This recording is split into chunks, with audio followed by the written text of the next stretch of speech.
This is a little excursion into revenue stamps. These are some issues from Ohio. Ohio sales tax receipt stamps.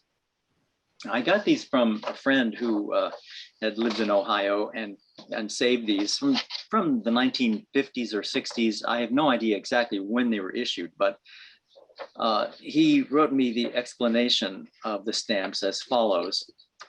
Ohio tax stamps were purchased by businesses to give to customers, matching cent per cent the sales tax the customers paid on taxable items. The customers would then pass these stamps on to schools and charities, which in turn could redeem them for a certain percentage of face value. Well, how's that for a complicated scheme of charitable contributions? You pay your sales tax, and then the vendor that you paid to gives you a receipt, which you then pass on to somebody else, some charitable or nonprofit organization, which they can redeem.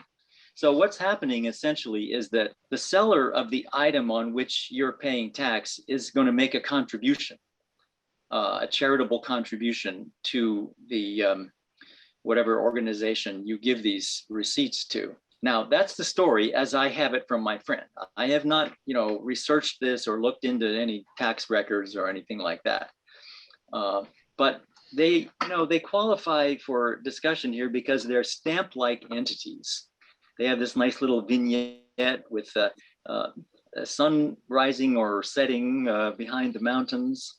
I guess in southern Ohio, there are some mountains that might look a little like that. And got here, looks like a sheaf of wheat and something else I can't quite make out. Now, the next one is another revenue stamp, State of Idaho oleomargarine tax.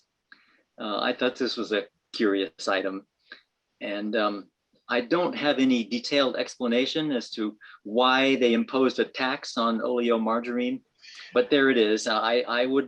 My guess would be that this tax was imposed at the behest of dairy farmers who wanted to, increase the cost of oleomargarine in order to be able to compete better with that product.